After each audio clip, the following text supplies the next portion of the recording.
Good evening friends. मैं सौरभ एक बार फिर से आप लोगों के सामने।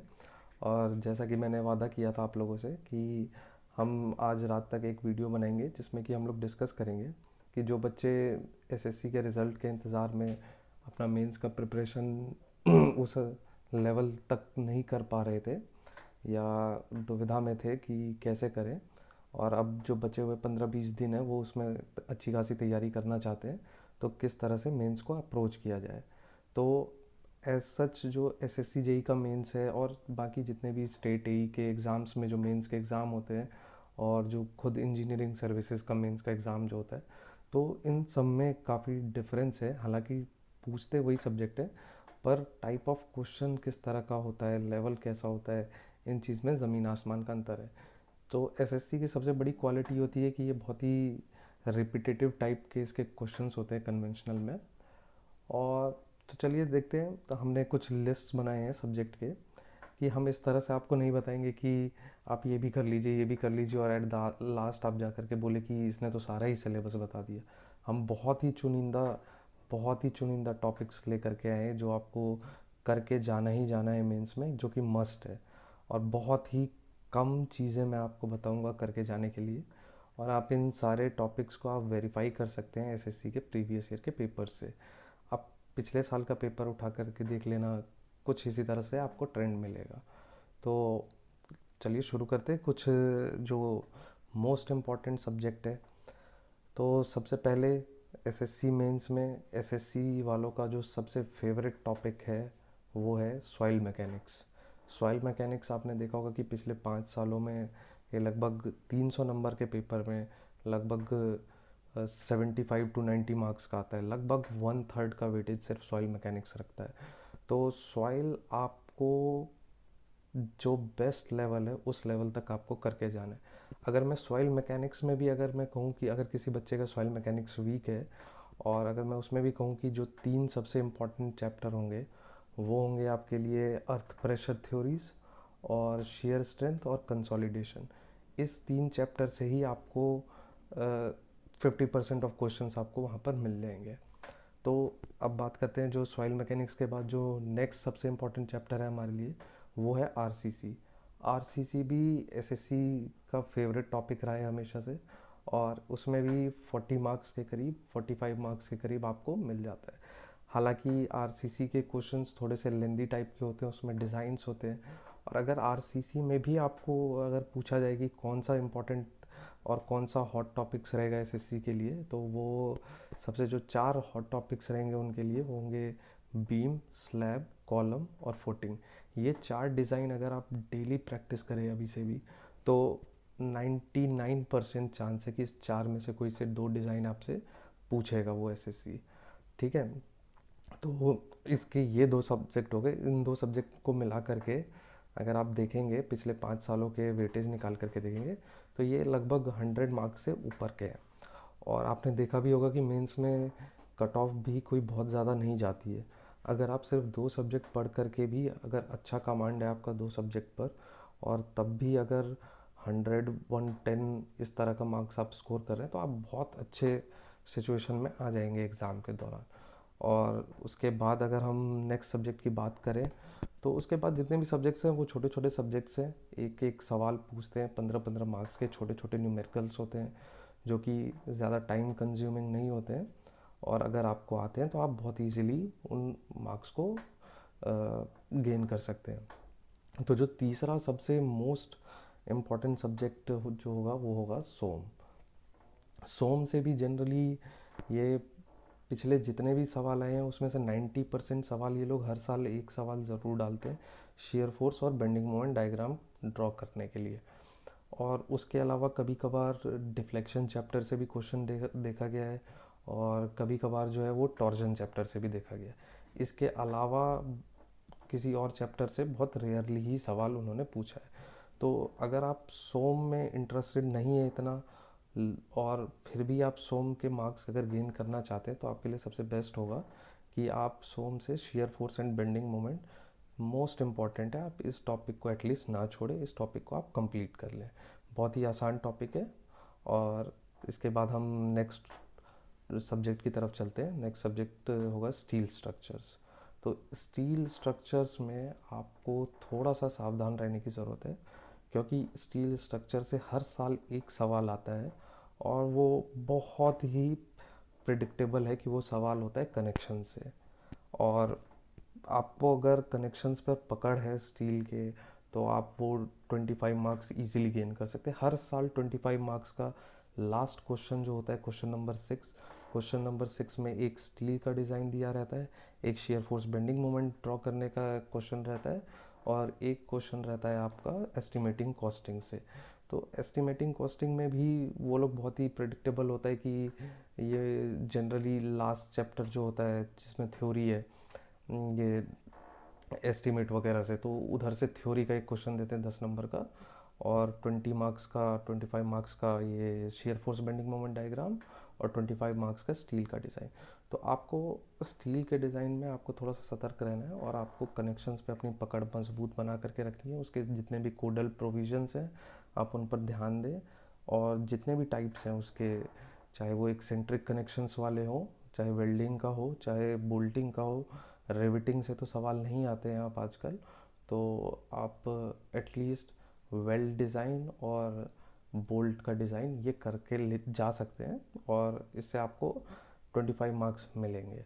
तो ये 4 सब्जेक्ट जो मैंने आपको बताए, आरसीसी से, सॉइल मैकेनिक्स से, सोम से और स्टील से, अगर आप इतना करते हैं तो आप अगर एक्यूरेसी मेंटेन करके रखेंगे, और यही मैंने आपको मुश्किल से 10 टॉपिक्स बताए हैं, अगर आप इन्हीं चीज़ों की प्रैक्टिस करेंगे तो हो सकता है आप काफ़ी अच्छा मेंस में स्कोर कर लें। तो इसके बाद अगर हम और कुछ छोटे छोटे टॉपिक्स की बात करते हैं, ये सब डिपेंड करता है कि आपके पास कितना टाइम बचा है। अगर आपके पास और टाइम बचा है तो आप उसके बीच में कर सकते हैं, आप सर्वे ले सकते हैं। सर्वे में भी अगर आप और डिटेल में जा करके देखें कि बिल्कुल टाइम नहीं है, आप फिर भी सर्वे को छोड़ना नहीं चाहते हैं, तो सर्वेइंग में आप 3 चैप्टर जो सबसे इम्पोर्टेंट है आप उसको उसको करके जा सकते हैं, क्योंकि देखा गया है कि जनरली इन्हीं 3 चैप्टर से सवाल पूछे गए हैं सर्वे में।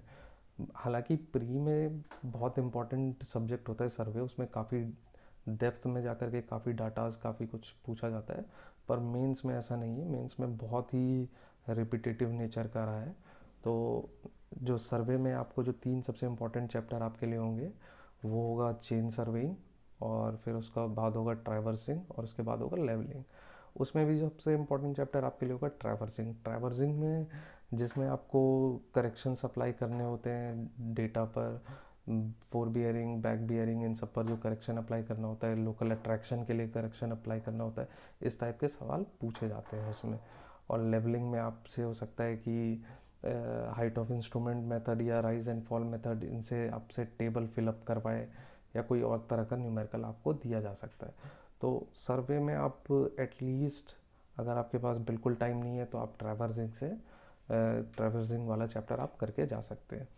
और भी अगर इसके बाद और आपके पास अगर समय बचता है तो आप इरिगेशन से, लेसिस डिज़ाइन से, कैनाल को डिज़ाइन करना, लेसिस थ्योरी से आप कैनाल को डिज़ाइन करने का जो भी तरीका है आप उसको सीख करके जा सकते हैं, क्योंकि हर बार देखा गया है कि लेसिस डिज़ाइन से ना सिर्फ एसएससी में, इंजीनियरिंग सर्विसेज में भी हर साल लगभग लेसिस थ्योरी से सवाल रहता है। आप और सेफ्टी के लिए आप कैनेडीज थ्योरी भी कर सकते हैं, और सेफ्टी के लिए अगर आप जाना चाहते हैं इरिगेशन में तो आप वाटर रिक्वायरमेंट ऑफ क्रॉप्स भी करके जा सकते हैं। और अगर थ्योरी में जाना है तो उसमें आप ये इरिगेशन एफिशिएंसीज कर सकते हैं। बस ये सब है इरिगेशन में। इरिगेशन कोई बहुत ज़्यादा बड़ा सब्जेक्ट तो नहीं है, पर एक आध क्वेश्चन आते तो अच्छा खासा वेटेज रखता है इरिगेशन भी।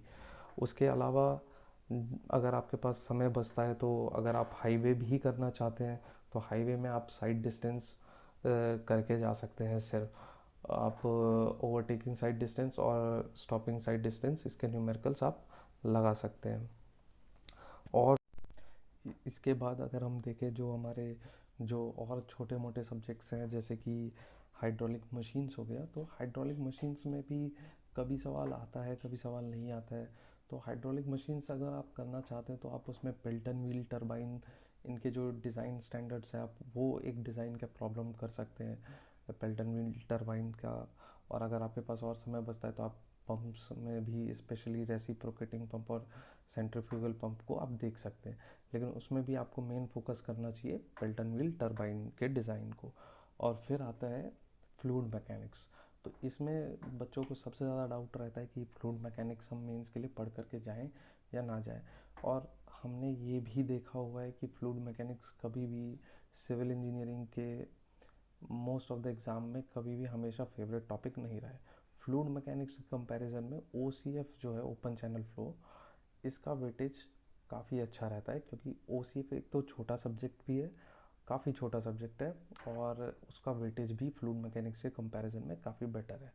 तो अगर आप ओपन चैनल फ्लो भी अच्छे से कर सकते हैं, क्योंकि हमने देखा है रिसेंट में कि ओपन चैनल फ्लो से क्वेश्चन SSC बना करके देता है, तो आप इन चीज़ों को करके आप एग्ज़ाम में जा सकते हैं।